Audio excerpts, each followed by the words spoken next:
कुदरती नियम हैं। हाँ?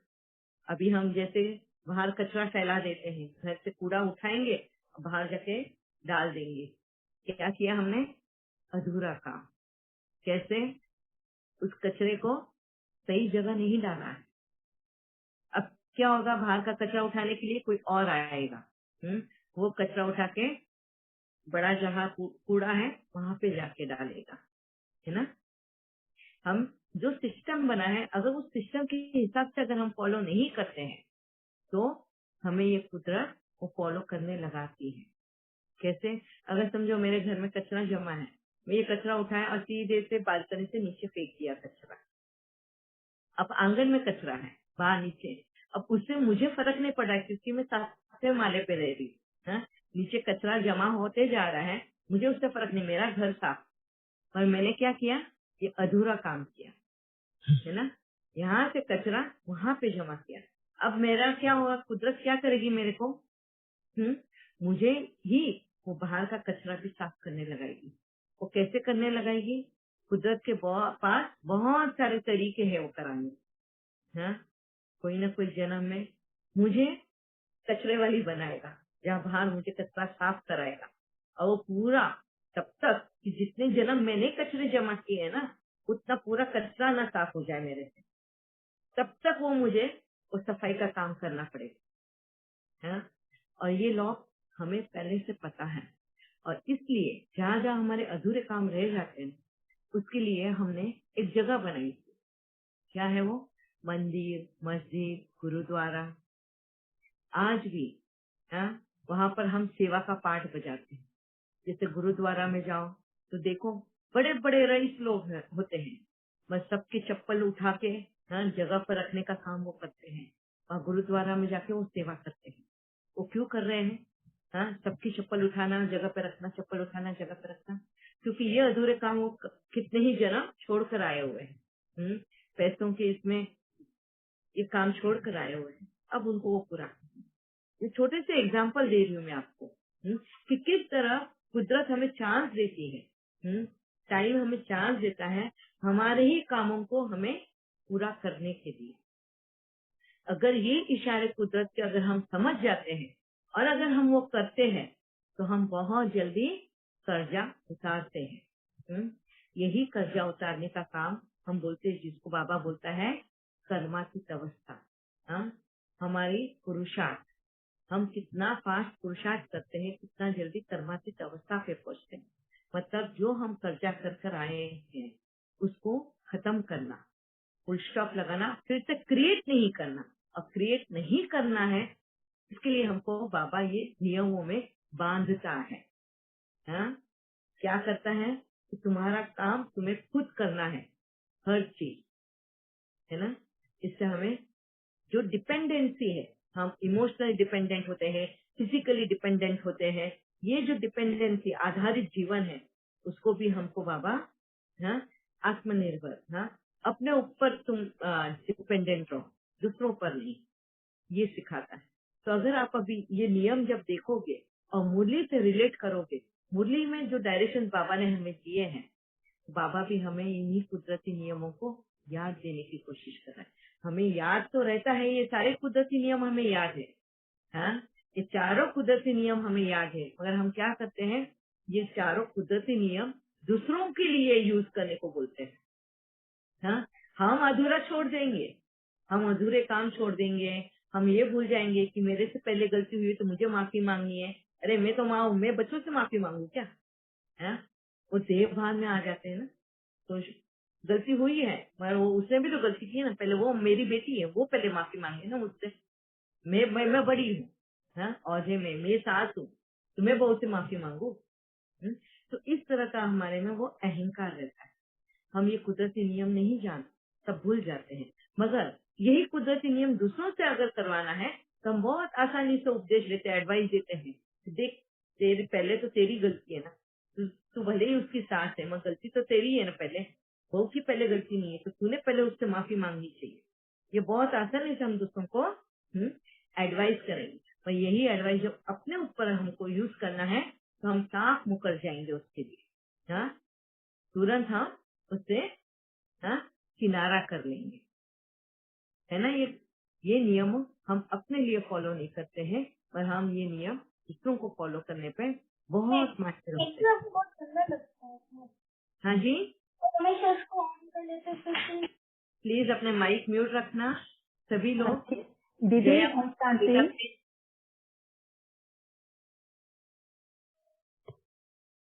ठीक है, अभी क्लियर है आप सबको। अब यहाँ पे परमात्मा आया। क्यों आया परमात्मा? क्यों आना पड़ा उसको परमात्मा? क्योंकि हमारा इसी बिहेवियर, यही स्वभाव, यही संस्कार की वजह से परमात्मा को इस दुनिया में आना। कुदरत ने हमें बहुत टोका, बहुत समझाने की कोशिश की। अब कुदरत दंड देने पे उतर आया है और परमात्मा को ये देख नहीं पाएगा हमें रोते हुए। और यही वजह है कि परमात्मा बोला, मैं एक बार पहले ट्राई कर देता हूँ, मैं अपने बच्चों को आके समझाना चाहता हूँ। वो कुदरत से इजाजत लेता है कि मुझे बस एक बार मेरे बच्चों को समझाने दो कि वो क्या गलती कर रहे हैं, कहाँ वो गलत जा रहे हैं, ना? मुझे एक बार इजाजत दो। फिर कुदरत उनको इजाजत देती है। वो ये बोलती है जिसने पहले गलती की है ना, तो सिर्फ उसी का हेल्प ले सकता है वापिस से इस सृष्टि को ठीक करने के लिए। तब जाके परमात्मा ब्रह्म बाबा के तन में आता है। हाँ? सिर्फ एक तन का आधार, इसके लिए बाबा मुरली में बोलता है, मैं सिर्फ एक तन का आधार ले सकता हूँ। तो आप इस बात से भी ये समझ सकते हो कि कोई भी आत्मा किसी में भी प्रवेश नहीं कर सकती। ये भी कुदरती नियम है। कुदरत ऐसा होने ही नहीं देती है। ये समझ में आई बात कि हम बहुत बार बोलते हैं कि आत्माएं प्रवेश करती है इसके शरीर में, उसके शरीर में, मगर कुदरत का नियम कोई भी तोड़ नहीं सकता है। कोई आत्मा किसी के भी शरीर में प्रवेश नहीं कर सकती। वो आत्मा अगर अपना शरीर भी छोड़ दिया है ना, तो वो छोड़ा हुआ शरीर वापस से वो प्रवेश नहीं कर सकती। उसको वो शरीर त्यागना ही पड़ता है। वो उसका मरने का वक्त होता है, वो शरीर का छोड़ने का वक्त लिखा है, तो वो शरीर भी वापस से ले नहीं सकती। ये कुदरती नियम है। ये हो गया 5वां नियम। कुदरत का ये 5वां नियम है। 6ठा नियम, हम कभी भी किसी के दिमाग को पढ़ नहीं सकते, किसी के भी मन की बात जान नहीं सकते। इसके लिए हमें आवाज दी है, बोलने की शक्ति दी है। तुम सामने वाले का दिमाग पढ़ने का मत ट्राई करो, पूछो उसको कि वो क्या सोचता है, वो क्या बोलना चाहता है, मगर अनुमान मत लगाओ कि वो ये सोच रहा होगा, वो ये करना चाहता है, वो मेरे लिए बिगाड़ना चाहता है। अनुमान लगाने का ये भी बाबा कुदरत हमें ये नहीं इजाजत नहीं देती। ये भी कुदरती नियम है। और दूसरा क्या नियम है कुदरत का?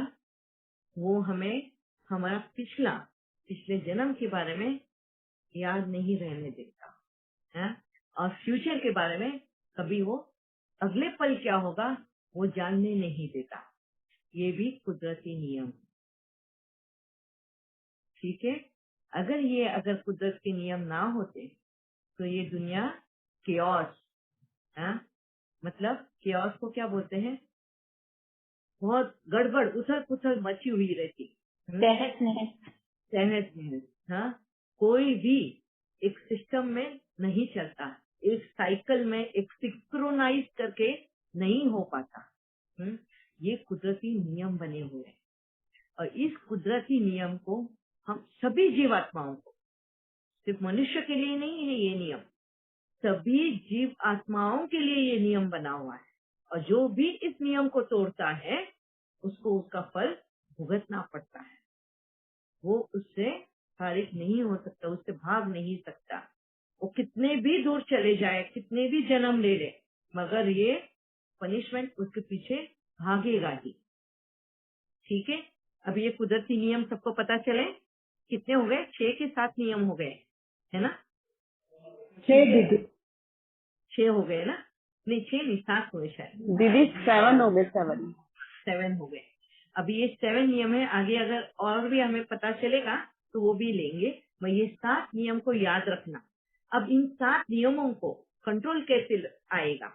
अभी जैसे हमेशा अगर बड़े की मिस्टेक है, क्या फिर छोटे को सजा नहीं मिलेगी? हाँ, हमेशा बड़ों को ही सजा मिलेगी।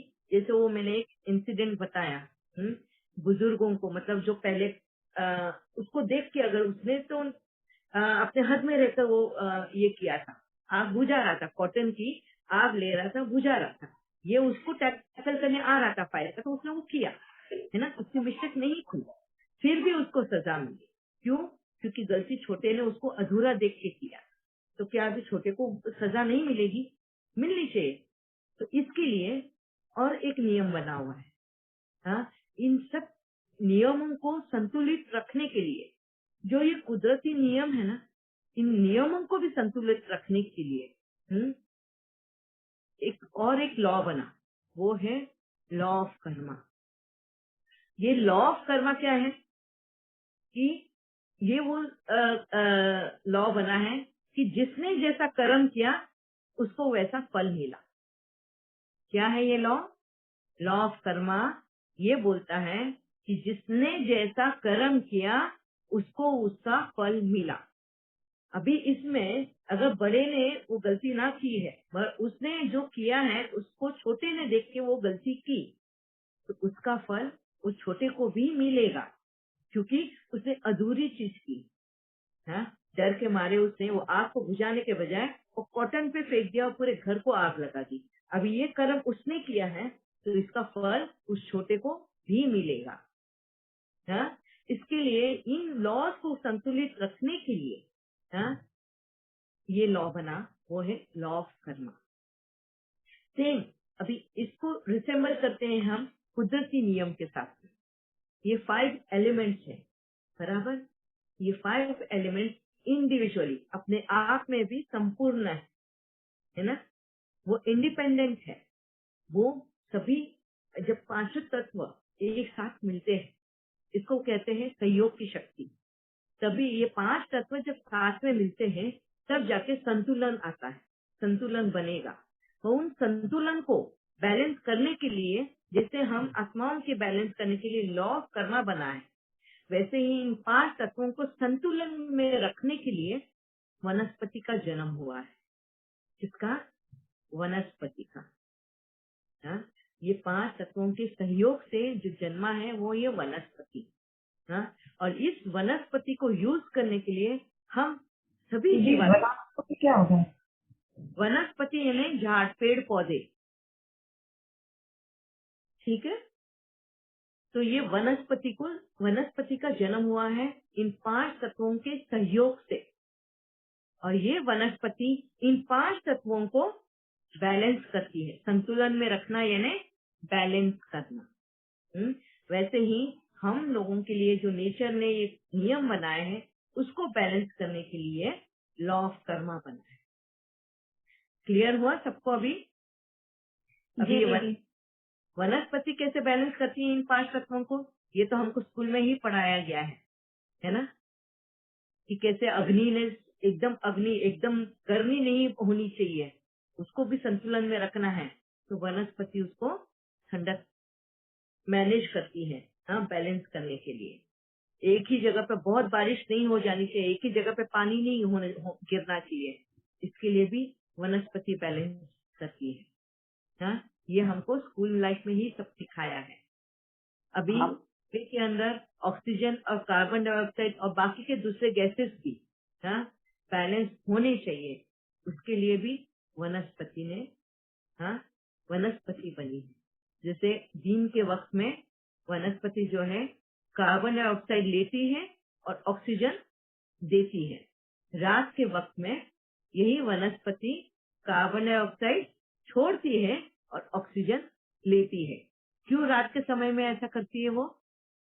क्योंकि रात के समय में जो जीवात्माएं हैं वो रात को जब सोती है, जब शरीर जब शांत सोता है, तो उसकी बहुत धीमी गति से ब्रीदिंग प्रोसेस चलती है, बहुत धीमी चलती है, और वो धीमेपन को कंट्रोल करने के लिए, वो ऑक्सीजन और कार्बन डाइऑक्साइड ये सब कंट्रोल करने के लिए वनस्पति रात के वक्त कार्बन डाइऑक्साइड छोड़ती है और ऑक्सीजन लेती है।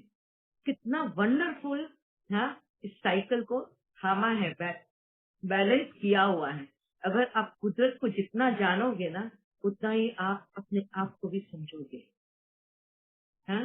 यहाँ तक क्लियर है सबको? ऐसे ही हमारा लॉ ऑफ कर्मा।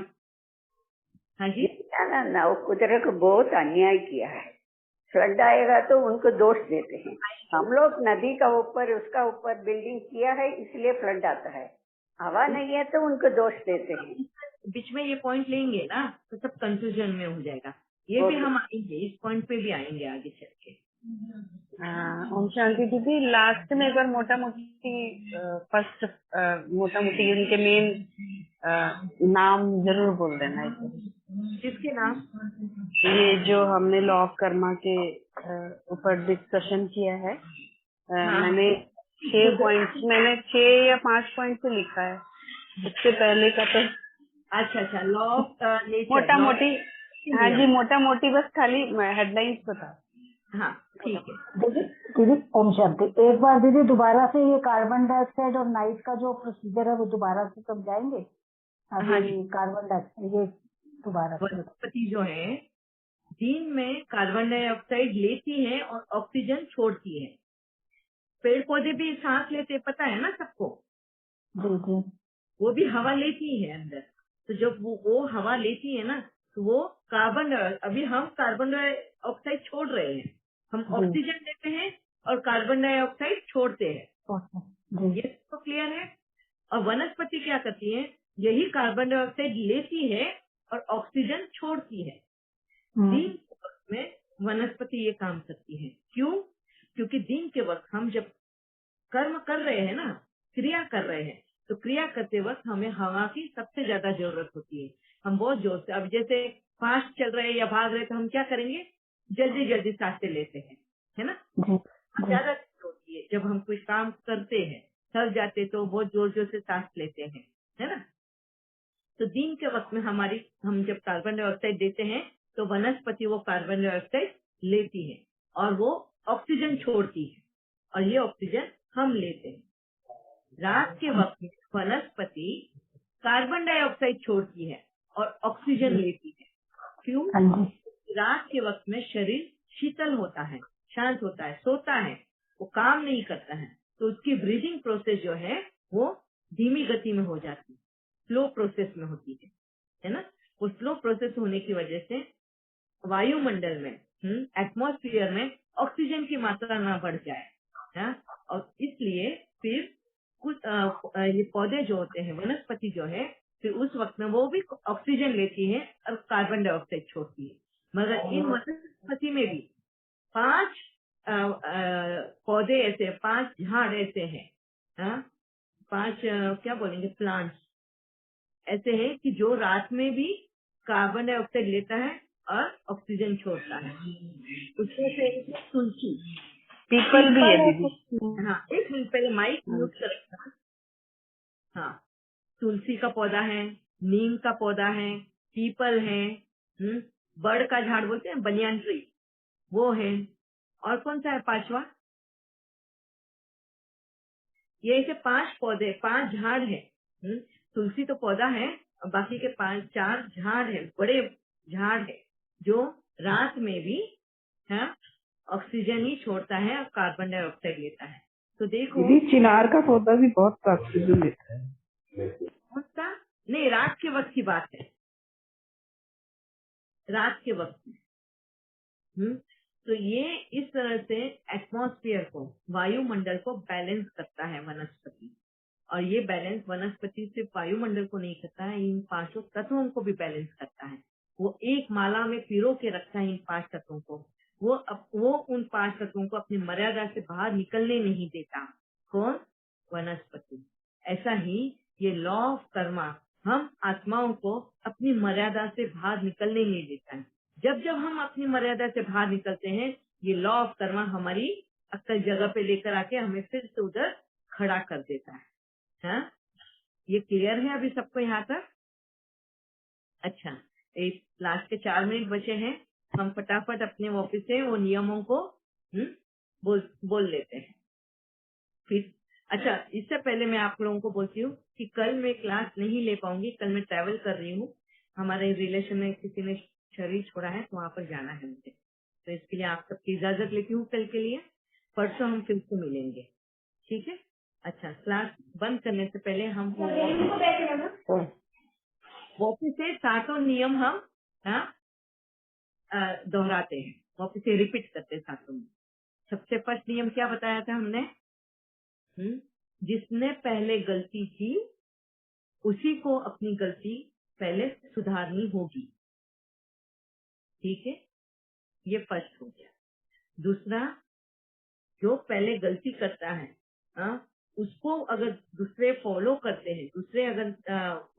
हैं, और उसे गलती नहीं भी की हो, समझो वो उसने ऐसा, जैसे मैंने वो एक एग्जांपल दिया ना, बड़े ने जैसे रुई को जलाया मगर बुझा दिया, मगर ये देख के अगर दूसरे वही हरकत करते हैं और उसका क्या बोलते हैं, उसका रिजल्ट कुछ अलग आता है, तो पहले बड़े को पकड़ा जाता है। तूने ऐसी हरकत क्यों की जो फॉल्स दिखा रहा है कोई, मतलब क्या बोलते हैं अभी उसको मैं समझा नहीं पा रही हूँ आप लोगों को वो चीज, इसके लिए मैंने आप लोगों को वो इंसिडेंट समझाया, ठीक है? तो दूसरा नियम ये है कि अगर पहले बड़े को पकड़ा जाता है, कोई भी गलती अगर की हो तो घर के बड़े को पकड़ा जाता है, उसके बाद में छोटों को, ठीक है? इसके लिए हम पूर्वज आत्मा, बाबा हमें पूर्वज आत्मा बोलता है। तीसरा लॉ क्या है? सब कुछ कल्याणकारी है। हाँ, क्या? इस दुनिया में कुछ भी अहित नहीं है, सब कुछ कल्याणकारी है, किसी का भी कुछ बिगड़ता नहीं है, कोई भी चीज वेस्ट नहीं है यहाँ पर, ठीक है? सब कुछ कल्याणकारी। चौथा लॉ, जिसने स्टार्ट किया है उसी को अंत भी करना होगा। जो भी कार्य, जो भी क्रिया जिसने स्टार्ट करी है उसी को उसका अंत भी करना होगा। पांचवा, हमें ना भूतकाल याद रहेगा ना हमें भविष्य का पता रहेगा, हमें कुदरत हमेशा प्रेजेंट में रहने को सिखाती है, ये एक लॉ है, ठीक है? फिर हमें दूसरे के मन की बात, दूसरे के दिमाग में क्या चल रहा है वो भी पढ़ने की इजाजत नहीं है, इसलिए हमें आवाज दी है, बात करने की शक्ति दी है, उससे हमारा कम्युनिकेशन होना चाहिए, ना कि मन में हम अपने एजम्पशंस करें, ठीक है? फिर पर काया प्रवेश मतलब एक आत्मा किसी दूसरी आत्मा में प्रवेश नहीं कर सकती, कभी नहीं कर सकती, ठीक है? ये सारे कुदरती नियम। दीदी, जैसे आपने बोला कि जैसे कोई बच्चा पढ़ रहा है उसके लिए उसके माता पिता का कर्जा ले रहे हैं तो उन्हीं को चुकतू करना रहता है। अगर माता किया है उसी को एंड करना होगा। तो जैसे एक जगह जैसे माता पिता ने कर्जा लिया बच्चों की पढ़ाई के लिए, लेकिन उसका पैसा तो उनके बेटे पढ़ने के बाद ही दे रहे हैं, तो वो क्या है दीदी? ये लॉ ऑफ चुकतू करे कैसे? ये लॉ ऑफ कर्मा में आएगा। मैंने कहा ना कि लॉ ऑफ कर्मा इन सबको बैलेंस करता है, किसी पे भी ना इंसाफी होने नहीं देता। जैसे माता पिता ने कर्जा लिया, बोलते हैं ना माता पिता ने कर्जा लिया है बच्चों की पढ़ाई के लिए, अब बच्चे बड़े होते हैं और फिर वो कर्जा चुकाते हैं जी। तो उसका भी जीवन वो कर्जे में ही जा रहा है, हम ऐसा बोलते हैं। तो क्या ये ना इंसाफी है? तो इसके ऊपर हम लॉ ऑफ कर्मा का हमने पहले भी बहुत डिस्कस किया है, मैं इस पॉइंट को लेकर हम फिर से डिस्कस करेंगे कि लॉ ऑफ कर्मा किसी के भी साथ ना इंसाफी होने नहीं देता, हमेशा वो इंसाफ करता है, और इसीलिए ये संतुलन में, ये इन लॉज को कुदरती नियमों को संतुलन में रखने के लिए लॉ ऑफ कर्मा बना है, ठीक है जी। या और किसी को कुछ क्वेश्चन? अभी हाथ तो है ऊपर, मैं सब अभी खत्म करने से पहले पूछ लेती हूँ। यस निर्मल बहन। ओम शांति दीदी। दीदी बहुत सारे पॉइंट क्लियर हुए, तो थैंक्स आपका। और बहुत सारी चर्निंग भी चल रही थी साथ साथ, तो बहुत सारी चीजों को मैं रिलेट करके देख पा रही थी। जैसे आपने 5 तत्वों को बैलेंस करने का बताया, तो वो समझ में आ रहा था कि एक बीज जो है कैसे पृथ्वी तत्व को, जल तत्व को, आकाश तत्व को, अग्नि तत्व को, सबको यूज करके कैसे वो फ्रूटफुल हो जाता है। ऐसे ही हम सारी सोर्स भी कैसे शरीर को लेकर किस तरह से कर्मों में आते हैं। और ये इकोसिस्टम जो बना हुआ है, यस, नेचर है, और उसमें इंक्लूडिंग जीव, जितनी भी जीवात्माएं, पशु और हम लोग कैसे हम सपोर्ट करते हैं। तो बहुत सारी वनस्पति भी इस तरह की बनी है कि बहुत सारी कुछ वनस्पतियां बहुत ज्यादा पानी कंज्यूम करती हैं, बहुत सारी बहुत कम पानी में ग्रो कर जाती हैं। तो वो वनस्पति भी तो कितनी टाइप की बनी हुई है कि वो नेचर बैलेंस रहे हमेशा। हमेशा ऐसी ही फसल लगाई जाएगी जो ज्यादा पानी कंज्यूम करती है, तो फिर करने वाले हैं कि वनस्पति ने, सॉरी, कुदरत ने हर एक को कैसे शरीर दिया है और किस तरह उनको किस जगह पे छोड़ा है, किस तरह से माहौल में उनको जीने को भी सिखाया है। जीना कैसे है ये भी सिखाया है कुदरत ने। ये भी हम बहुत, इतना ब्यूटीफुल है ये टॉपिक। मैं तो सबको बोलती हूँ कि ये छोड़ना ही नहीं है एक भी सेशन इसका। जी दीदी, मैं अभी से समझ पा रही हूँ कि आप क्या बताने वाले हैं और कितना ब्यूटीफुल है ये बैलेंस। और जैसे जैसे हम सुनते जा रहे हैं तो बहुत रिलेट कर पा रहे हैं। जिस तरह से आपने वो बताया ना कि स्टॉप लगाना पड़ता है या लॉक करना क्या है, तो ट्रैफिक रूल्स भी है दीदी। जैसे कि मान लो मैंने कोई ट्रैफिक रूल है कि कार ड्राइव करते हुए फोन पे बात नहीं करना, मैंने की बात, और फिर अब मुझे 1000 का जुर्माना उसने बोला, तो हम लोग किस तरह से सेटलमेंट करते हैं? हम कहते हैं कि नहीं भैया आप 200-300 ले लो, आपको भी बचत होगी। गड़बड़ की हमने, और फिर मेरे को देख के अब क्या है, उस ट्रैफिक वो जो कंट्रोलर है उसको भी क्लू मिला कि मैं अपने घर में कैसे पैसा ला सकता हूँ। और मैंने अपने और लोगों को तारीफ करके बताया कि मैंने तो आज ऐसे किया, पैसे बचा लिए, तो और लोगों को भी प्रेरणा मिली। तो किस तरह से मेरे ऊपर कर्मों का खाता बना, और किस तरह से अब जितने लोग वो ब्रेक करेंगे, जितनों को मैंने बताया वो जितना ब्रेक करेंगे औरों को बताएंगे, तो मेरे ऊपर किस तरह से चढ़ रहा है वो खाता। उनका भी है, उनका भी बन रहा है, लेकिन मेरा भी बन रहा है। स्टार्टिंग मुझे देखिए की, अब मुझे किस तरह से क्लियर करना पड़ेगा अगले जन्म में। मैं ट्रैफिक हवलदार बनूंगी या मोटिवेटर बनूंगी कि हमें ट्रैफिक सिग्नल्स नहीं ब्रेक करने चाहिए। तो किस तरह से नेचर मुझे मेरा अकाउंट सेटल कराने में हेल्प करेगी। कितनी बार हम सुनते हैं कि मैं ये बनना चाहती थी लेकिन मैं ये बन गई, तो क्यों हुआ? नेचर ने मुझे फोर्स किया कि आपका इसके बनने में आपका कल्याण ज्यादा है, आपके अकाउंट ये बनने में ज्यादा इजीली सेटल होंगे, तो मुझे वो बना दिया। तो इस तरह से ड्रामा का हर सीन कल्याणकारी है। मैं सारे आपके जो बताए हुए लाइन से मैं सबको कोऑर्डिनेट कर पा रही हूँ दीदी। थैंक यू सो मच दीदी, thank you. Thank you very much. Yes, तभी तो दीदी बाबा कहते हैं आप ही उद्धार आधार मूर्त आत्मा हो। तो आधार तो हम बनते हैं ना जब हम किसी पूर्वज के उसमें आते, तो आधार मूर्त आत्मा। बाबा की लाइन याद आ रही है, आधार मूर्त और उद्धार मूर्त। क्योंकि हम ही उनको सही रास्ते दिखाने वाले हैं। इसके लिए हमेशा मैं आपको बोलती हूँ ना, जो यहाँ पर मुझे सुनने आते हैं या मेरे से वो डायरेक्शंस लेते हैं, इसका मतलब क्या हुआ? मैंने ही आपका बिगाड़ा है और अभी मुझे ही आपका उद्धार भी करना है। जी थैंक यू बाबा। आप तो इतने बड़े साइंटिस्ट हैं और हम आपके असिस्टेंट बनते जा रहे हैं दीदी। ऐसे लग रहा है। यस विक्रांत भाई। बाबा हाँ दीदी जी, ये और एक नियम हो सकता है क्या? हम मनुष्य एनिमल्स जगह कुछ गैदर नहीं करते, मतलब संचित नहीं करते खाने का। हाँ। और हम खाने पीने का बहुत सारा सामान अपनी नेसेसिटी से भी ज्यादा संचित करते हैं। अगर आप हनी बी को देखो, चींटियों को देखो, स्क्विरल्स को देखो, ऐसे बहुत सारे हैं जो संकलन करके रखते हैं, मतलब एक्यूमुलेट करके रखते हैं। मगर वो भी मैं बताऊंगी आप लोगों को कि क्या है उसके पीछे। हम इंसानों में और उनमें क्या फर्क है। ठीक है। थैंक यू विक्रांत भाई, वेरी नाइस। या निशी बहन।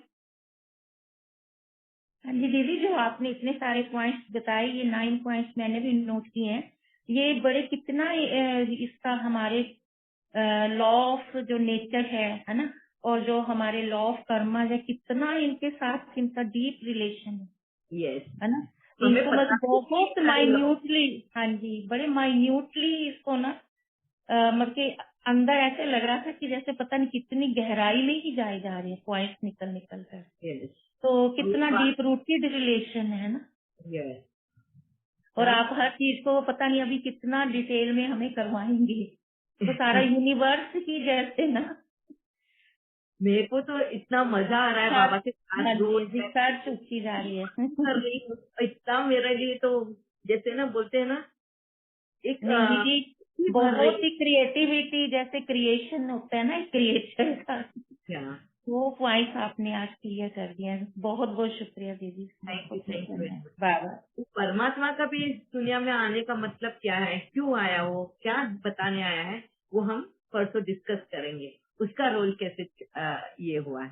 ठीक है दीदी छोटा सा पॉइंट शेयर करना है दीदी। हाँ जी। कि मैंने एक मैसेज पढ़ा था, उसमें क्या था कि क्या पृथ्वी चेंज हुई है, क्या आकाश चेंज हुआ है, क्या धरती चेंज हुई है, क्या वायु चेंज हुई है, क्या एनिमल्स चेंज हुआ है, सिर्फ चेंज हुआ है तो मनुष्य चेंज हुआ है।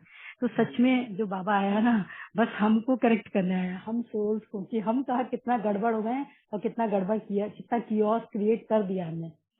अब ये ज्ञान, अगर बाबा कहते हैं ना बहुत सहज ज्ञान है, तो सच में कितना सहज है कि वो कियोस जो हमने क्रिएट किया, जो हम बदल गए हैं और ब्लेम हम बाहर डाल रहे हैं, तो वो बस हम ठीक हो जाए तो फिर कुछ भी नहीं बदला है बाहर।